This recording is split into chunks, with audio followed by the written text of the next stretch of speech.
I was swimming in the lake like I usually did in late summer. The water's not totally clear, but it's not brown or anything. Has some fish and stuff in it, and the lake is not too big, perfect for relaxation. Another big detail, and maybe a factor into what happened, is that this lake is in a way into a patch of woods. Some rivers feed into it too. It was me and another swimmer, a teenage girl, a little bit away from where I was swimming. She looked to be my age, so I thought, hey, why not go introduce yourself? Get a swimming buddy. Okay, she was pretty cute too. I swam over and introduced myself, and we started up a conversation while treading water. I don't want to say her name though. If anyone from where I live reads this, they will know what I'm talking about. I don't want to be a suspect or be called crazy either. I'm already taking a big risk posting this anyways. Now back to the girl and I. We talked for a bit. She actually goes to the same high school I go to. We swam around and some other stuff. It was starting to get late. We had both been swimming around for several hours, and we were taking a break. I said I had to go soon, and recommended that we play a quick game of water tag. She said it wouldn't be fun with just two people, but I pushed her. Why did I push her? Why didn't I just go home or offer to walk her home or something? Sorry, small panic attack. I hate thinking about this. It makes me feel like I'm there, watching this happening all over again. I told her to chase me since she didn't want to play at first, and I jumped back into the water. We were laughing, splashing water into each other's face, trying to slow the other down. She was gaining on me, so I decided to try to dive and swim under her. The lake was deep enough for that. I closed my eyes and did my best underwater to try and swim behind her. When I emerged, she was already turning around laughing. She said it wasn't fair to try and drag her underwater. This is when things started to get weird. I didn't try to grab her underwater. I had closed my eyes and just tried to get behind her. I started to tell her that I didn't do anything, but she just laughed and lunged forward, tapping me on the head. She said I was it and started to swim backwards, away from me. But I was still trying to process what she told me.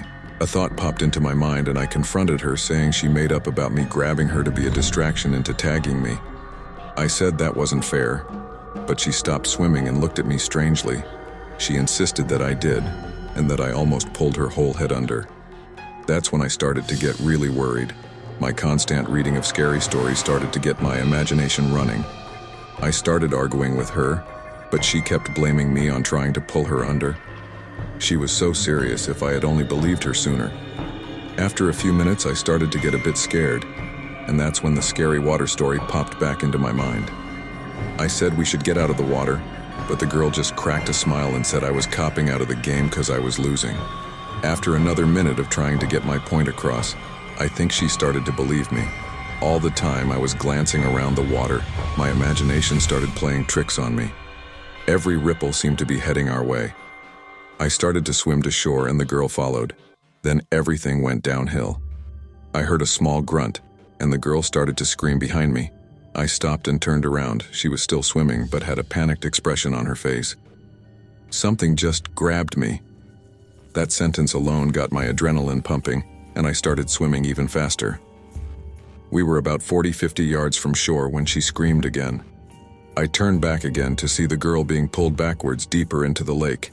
Her hand was outstretched. She was screaming for help, but I was filled with fear. I turned my back on her and kept swimming. I thought I would feel a tug at any second and be pulled to a watery grave. Somehow I made it to shore, and after gasping for breath for a few seconds, I turned to look at the lake. There were ripples and bubbles further towards the center of the lake, where she was dragged, I thought, before suddenly throwing up on the ground. The realization hit me. I just heard, maybe watched, someone die, and I let it happen. The scary stories I had read mixed with the feelings of horror and sickness in my mind. I had to leave. I had to run, say something, to anyone. But who would listen? Who would believe such an awful and unbelievable story? My mind began to panic more and more, before finally deciding to just run. I grabbed everything and brought with me, before glancing back to the lake, vainly hoping that this was all some sick joke. What I saw, though, confirmed that this was all too real. Near the shallows were two pairs of glowing orbs, which had to be eyes. They were staring at me.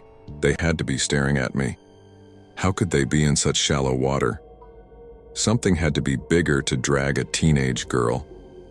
I continued staring at them before the orb-like eyes turned and went back to the center of the lake.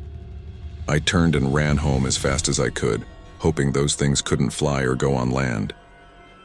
Later that night, I saw her on the news, being reported missing, her clothes and other belongings found at the lake by her parents. I stared at the emergency phone number on the screen as the reporter asked anyone for any information. I wanted to call her parents too, and tell them what I saw. But how? How could I help without seeming to be crazy, or the one who did it? Now I'm living in constant fear. Did someone happen to see me with her at the lake? And those things in the water? I've had nightmares since. I'm scared of going to bed each night. And what about other swimmers? How can I warn anyone else about not swimming in the lake? What should I do? What should I do?